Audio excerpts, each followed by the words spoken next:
JNTU ఏలో గాని, JNTU Khelo గాని 3-2 బీటెక్ ఈసీఈలో వచ్చేసరికి డిజిటల్ ఇమేజ్ ప్రాసెసింగ్ సబ్జెక్ట్ ఉంది. అయితే ఇప్పుడు చెప్పే సిలబస్ జేఎన్‌టీయూ ఏ ప్రకారం చెప్తున్నానండి. కాకపోతే సిలబస్ ఒకటే ఉంటుంది. యూనిట్స్‌లో లోపం. ఈ చెప్పేయన్నీ గూడా మీకు అందుట్లో ఇదవుతదనమాట. ఎందుకంటే అవి ఇవి 2 టాలీ చేసి చెప్పడం అయితే జరిగింది. ప్లే లిస్ట్‌లన్నీ చెక్ జేసుకోండి. ఇంతవరకు ఈ ఛానల్ సబ్స్క్రైబ్ చేసుకుని వాళ్ళు ఎవరైనా ఉన్నట్టయితే సబ్స్క్రైబ్ చేసుకొని ఈ వీడియో లైక్ చేసి షేర్ చేయండి. మీకు గనక నాతో మాట్లాడాలంటే కాల్ మీ ఫోర్ ద్వారా కాల్ చేయండి. తెలుగు ఇంజినీరింగ్ ఎడ్యుకేషన్ టెలిగ్రామ్ ఛానల్‌లో జాయిన్ అవ్వండి. ఈ వీడియోకి ఒక హైప్ ఇవ్వండి. ఇక టాపిక్‌లో పెడితే యూనిట్ 1 ఏంటంటే introduction to image processing. So ఇందుట్లో వచ్చేసరికి షార్ట్ క్వెషన్స్ ఎలా ఉంటాయి? సో జనరల్‌గా వచ్చేసరికి ఇందుట్లో ఏమిస్తాడంటే స్లాంట్ ట్రాన్స్ఫార్మ్ గురించి ఎక్స్‌ప్లెయిన్ చేయమని చెప్పేసి షార్ట్ క్వెషన్ అడుగుతాడు. ఇంకోటేమో శాంప్లింగ్ అండ్ క్వాంటైజేషన్‌ని డిఫైన్ చేయమని చెప్పేసి అడుగుతాడనమాట షార్ట్ క్వెషన్స్ పరంగా. సో ఇవి కాకుండా ఇంకేముంటాయి అంటే ఎస్‌విడి అంటే ఏంటి? ర్యాండమ్ ట్రాన్స్ఫార్మ్ అంటే ఏంటి? అని చెప్పేసి అడుగుతాడండి. ఈ ఇమేజ్ ట్రాన్స్ఫార్మ్స్ వల్ల నెసెసిటీ ఏంటని అడిగేదానికి కూడా ఛాన్స్ ఉంది. ఇక వన్ వేరియబుల్ డిఎఫ్టీ ఒకటి ఇచ్చి దాన్ని సాల్వ్ చేయమంటాడు. ఇక ఎస్ఏ క్వెషన్స్ పరంగా చూసుకున్నట్టయితే ఇందుట్లో నాకు తెలిసి సో ఈ నేబర్స్ ఆఫ్ పిక్సెల్స్ మీద కానివ్వండి, కనెక్టివిటీ గురించి కానివ్వండి, ఎక్స్‌ప్లెయిన్ చేయమని చెప్పేసి అడుగుతాడండి. ఏబీ క్వెషన్స్ కింద ఇస్తాడు. లేకపోతే ఈ ఇమేజ్ అనేది డిజిటల్‌గా ఎలా రిప్రజెంట్ చేస్తారు అని చెప్పేసి దాని గురించి ఎక్స్‌ప్లెయిన్ చేయమని చెప్పి అడుగుతాడు. ఇక దాంతో పాటు ఇమేజ్ రిజల్యూషన్ గురించి అడుగుతాడు. ఇక దాంతో పాటు ఈ ప్రాపర్టీస్ ఏవైతే ఉంటాయో వాల్స్ ట్రాన్స్ఫార్మ్‌కి దాని మీద కూడా క్వెషన్స్ అడుగుతాడనమాట. సో ఓవరాల్‌గా రిపీట్‌గా వచ్చేవి ఇవి.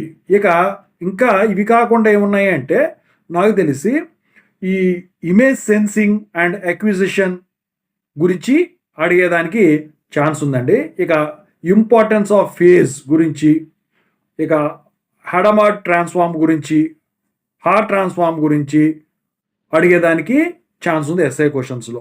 ఇది యూనిట్ 1. ఇక యూనిట్ 2 చూసుకున్నట్టయితే intensity transformations and spatial filtering. So దీంట్లో షార్ట్ క్వెషన్స్ ఎలా ఉంటాయి? సెలెక్టివ్ ఫిల్టరింగ్ గురించి ఎక్స్‌ప్లెయిన్ చేయమని చెప్పేసి అడుగుతాడు. ఇంకా use of histogram statistics for image enhancement గురించి ఎక్స్‌ప్లెయిన్ చేయమని చెప్పేసి షార్ట్ క్వెషన్‌లో అడుగుతాడు. సో ఇక ఇవి కాకుండా వచ్చేసరికి ఏం అడుగుతాడంటే ఈ image smoothening using frequency domain filters గురించి డిఫైన్ చేయమంటాడు. ఇక వచ్చేసరికి ఈ ఇంటెన్సిటీ ట్రాన్స్ఫర్మేషన్ ఫంక్షన్స్ అంటే ఏంటని చెప్పేసి అడుగుతాడండి. అవి షార్ట్ క్వెషన్స్. ఇక ఎస్ఏ క్వెషన్స్ పరంగా చూసుకున్నట్టయితే ఇందుట్లో ఎలా ఉంటాయి అంటే image smoothing using frequency domain filters గురించి ఎక్స్‌ప్లెయిన్ చేయమని చెప్పేసి అడుగుతాడండి. ఇంకా హిస్టోగ్రామ్ ప్రాసెసింగ్ గురించి ఎక్స్‌ప్లెయిన్ చేయమని చెప్పేసి అడుగుతాడు. సో అవి కాకుండా అవి ఖచ్చితంగా అడిగే క్వెషన్స్ అండి. అవి కాకుండా how do you combine spatial enhancement methods అని చెప్పేసి అడుగుతాడండి. ఇంకా వచ్చేసరికి అందుట్లో నాకు తెలిసి give some definitions in intensity transformation functions అని చెప్పేసి అడిగేదానికి ఛాన్స్ ఉంది. సెలెక్టివ్ ఫిల్టరింగ్ గురించి కూడా ఎక్స్‌ప్లెయిన్ చేయమని చెప్పేసి అడుగుతాడు. How do you sharpen image using frequency domain filters అని చెప్పేసి అడుగుతాడు. అది యూనిట్ 2.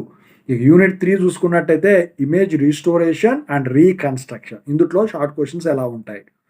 సో ఇందుట్లో వచ్చేసరికి అడ్వాంటేజెస్ ఆఫ్ ఇమేజ్ రీస్టోరేషన్ గురించి అడుగుతాడు. డిఫరెంట్ సోర్సెస్ ఆఫ్ డీగ్రేడేషన్ గురించి అడుగుతాడు. ఇక ఎస్ఏ క్వెషన్స్ ఎలా ఉంటాయి దీంట్లో అంటే transfer function of least square filtering technique for image restoration గురించి ఒక డెరివేషన్ ఏదైతే ఉందో అది అడుగుతాడండి ఖచ్చితంగా. ఇక model of image degradation process గురించి ఎక్స్‌ప్లెయిన్ చేయమంటాడండి. ఇక ఆ తర్వాత కాన్స్ట్రెయింట్ లీస్ట్ స్క్వేర్ ఫిల్టరింగ్ గురించి ఎక్స్‌ప్లెయిన్ చేయమంటాడు. లేకపోతే వీనియర్ ఫిల్టర్ ఏదైతే ఉంటుందో ఇమేజ్ రీస్టోరేషన్ కోసం దాని గురించి, ఇంకా దాని లిమిటేషన్స్ గురించి అడుగుతాడండి. సో ఇవి కాకుండా మీకు డిఫరెంట్ నాయిస్ మోడల్స్ గురించి అడుగుతాడు, పొజిషన్ ఇన్వేరియంట్ డిగ్రేడేషన్స్ గురించి అడుగుతాడు, ఇన్వర్స్ ఫిల్టరింగ్ గురించి అడుగుతాడండి. ఇక ఇమేజ్ రీకన్స్ట్రక్షన్ ఫ్రమ్ ప్రొజెక్షన్స్ వాటి గురించి అడిగేది అనుకుంటుంది. ఇక యూనిట్ 4 చూసుకున్నట్టయితే ఇమేజ్ కంప్రెషన్. సో దీంట్లో షార్ట్ క్వశ్చన్స్ ఎలా ఉంటాయి? సో దీంట్లో షార్ట్ క్వశ్చన్స్ ఎలా ఇస్తాడు? నీడ్ ఫర్ కంప్రెషన్ గురించి అడుగుతాడు అండి. వేవ్లెట్ కోడింగ్ అంటే ఏంటని చెప్పేసి అడుగుతాడండి. ఇక ఇవి కాకుండా అవి ఖచ్చితంగా అడుగుతాడు. అవి కాకుండా రన్ లెంగ్త్ కోడింగ్ అంటే ఏంటి, బిట్ ప్లేన్ కోడింగ్ అంటే ఏంటి, ప్రిడిక్టివ్ కోడింగ్ వేవ్లెట్స్ గురించి అడుగుతాడండి.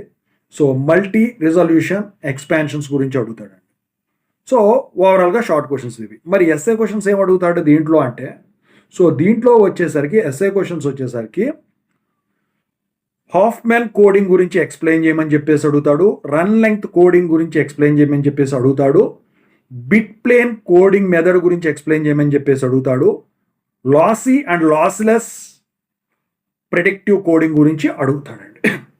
అవి ఖచ్చితంగా అడిగేవి. అవి కాకుండా ఇంకేం అడుగుతాడంటే ఇందులో LZW కోడింగ్ గురించి అడిగేదానికి ఛాన్స్ ఉంది, సింబల్ బేస్డ్ కోడింగ్ గురించి అడిగేదానికి ఛాన్స్ ఉంది, ఇమేజ్ పిరమిడ్స్ అంటే ఏంటి అని చెప్పేసి అడిగేదానికి ఉంది. అవి తప్ప ఇక వేరే దానికి పోడు. ఇక యూనిట్ 5 వచ్చేసరికి image segmentation, colour image processing 2 పార్ట్లు ఉన్నాయి ఇందులో. సో యూనిట్ 5లో షార్ట్ క్వశ్చన్స్ ఎలా ఉంటాయి? డైలేషన్ని డిఫైన్ చేయమని చెప్పేసి అడుగుతాడు, లేకపోతే కలర్ ట్రాన్స్ఫార్మ్ గురించి ఎక్స్ప్లెయిన్ చేయమని చెప్పేసి అడుగుతాడు షార్ట్ క్వశ్చన్స్. ఓకేనా? అందుట్లో ఒకటి, ఇందుట్లో ఒకటి. ఇక అది కాకుండా అవి ఖచ్చితంగా ఇచ్చాయి. ఎరోషన్ని డిఫైన్ చేయమంటాడు, ఇక ప్రిలిమినరీస్ గురించి డిఫైన్ చేయమంటాడు, లేకపోతేనేమో మార్ఫాలజికల్ వాటర్ షీట్స్ గురించి లేదా సెగ్మెంటేషన్ గురించి అడుగుతాడు షార్ట్ క్వశ్చన్. ఇక నాయిస్ ఇన్ కలర్ ఇమేజెస్ గురించి అడుగుతాడండి, స్మూతింగ్ అండ్ షార్ప్నింగ్ గురించి అడుగుతాడు. ఇక ఎస్ఏ క్వశ్చన్స్ పరంగా చూస్తే యూనిట్ 5లో ఇందుట్లో ఫస్ట్ పార్ట్లో ఒక క్వశ్చన్, రెండో పార్ట్లో ఒక క్వశ్చన్. సో ఫస్ట్ పార్ట్లో ఏమిస్తాడు? Morphological algorithm for boundary extraction గురించి డిస్కస్ చేయమంటాడు. ఇక సెకండ్ పార్ట్లో కలర్ ఫండమెంటల్స్ గురించి ఎక్స్ప్లెయిన్ చేయమంటాడు, కలర్ ఇమేజ్ ప్రాసెసింగ్ గురించి ఎక్స్ప్లెయిన్ చేయమంటాడు. అవి ఖచ్చితంగా దిగాయి. ఇక అవి కాకుండా ఇంకేమిస్తాడు? ఎడ్జ్ డిటెక్షన్ అంటే ఏంటి, థ్రెష్ హోల్డింగ్ అంటే ఏంటి, రీజియన్ బేస్డ్ సెగ్మెంటేషన్ అంటే ఏంటి అని చెప్పేసి అడుగుతాడు, లేకపోతే గ్రే స్కేల్ మార్ఫాలజీ గురించి అడుగుతాడండి, లేకపోతే ఈ కలర్ ఫండమెంటల్స్లో కలర్ ట్రాన్స్ఫర్మేషన్స్ గురించి అడిగేదానికి ఉంటుంది. ఇక state and explain the following అని చెప్పేసి image segmentation based on colour, B question noise in colour images, C question colour image compression. So ఇవి వచ్చేసరికి 5 యూనిట్స్ ఇమేజ్ ప్రాసెసింగ్ సబ్జెక్ట్ ఏదైతే ఉందో దాంట్లో షార్ట్ క్వశ్చన్స్ కానివ్వండి, ఎస్ఏ క్వశ్చన్స్ కానివ్వండి, JNTU-K ఇవే వస్తాయి, JNTU-A కూడా ఇవే వస్తాయి. ఇవి దాటి బయటికి పోవడానికి ఉండదండి. ప్రాబ్లమ్స్ అనేవి చాలా రేర్.